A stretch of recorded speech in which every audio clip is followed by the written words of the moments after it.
तैयारी स्टार्ट। सभापति महोदय, अब मैं आर्थिक मामलों पर आना चाहता हूं।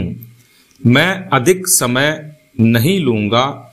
इस बात को सभी स्वीकार करेंगे कि तीव्र गति से हमारी आर्थिक प्रगति हो, इसका प्रबंध किया जाना चाहिए। इसके लिए ऐसा वातावरण बनाने की आवश्यकता है जिससे उत्पादन बढ़ सके, वितरण में समानता आ सके और उपभोग में संयम से काम लिया जा सके। हर बजट को और हर कर प्रस्ताव को इसी कसौटी पर कसा जाएगा। यथा क्या उससे उत्पादन बढ़ता है, क्या वितरण में समानता आती है, और तीसरी बात यह कि क्या हम देश में ऐसा वातावरण बना सकते हैं कि लोग जितना कमाते हैं उतना खर्च ना करें, उसमें से बचाएं और उसे राष्ट्र की समृद्धि में लगाएं। अगर इस कसौटी पर सरकार की आर्थिक नीतियां कसी जाएं तो मुझे लगता है कि उनमें पर्याप्त सुधार की गुंजाइश है। पैरा, मैं वित्त मंत्री की कठिनाई को समझ सकता हूं।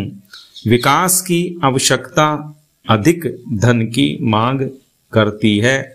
राज्य सरकारें अधिक कर लगाने के लिए तैयार नहीं हैं। वे केंद्र से कर्जा लेकर अपना काम चलाना चाहती हैं। वहाँ कोई वित्तीय अनुशासन नहीं है। यह सारा बोझ केंद्र को उठाना पड़ेगा और केंद्रीय सरकार कठिनाई में पड़ेगी। इसलिए मैं समझता और सुझाव को दोहराना चाहता हूं कि राज्यों को इस संबंध में निर्देश दिया जाना चाहिए। संविधान के अंतर्गत केंद्र इन राज्यों को निर्देश दे सकता है कि वह अपने साधनों के अंतर्गत अपने खर्च को चलाएं। केंद्र के कर्ज पर निर्भर नहीं रहना चाहिए।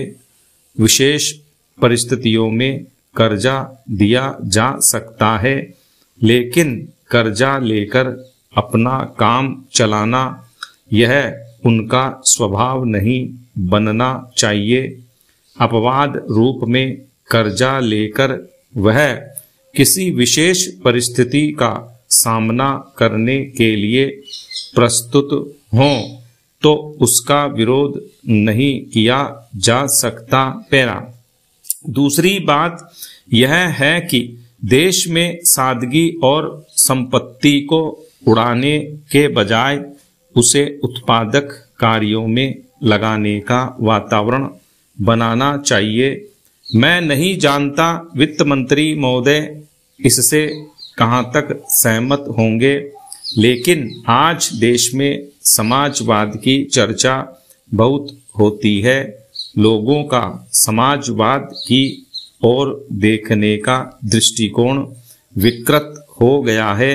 लोग हमें क्या मिलता है इस ओर ज्यादा ध्यान देते हैं। हम कितना खर्च करते हैं इस ओर ध्यान नहीं देते हैं। समाजवाद बिना संपत्ति की अभिवृद्धि किए और बिना उसके समान वितरण के नहीं आ सकता। हमारा देश कृषि प्रधान देश है। स्टॉप।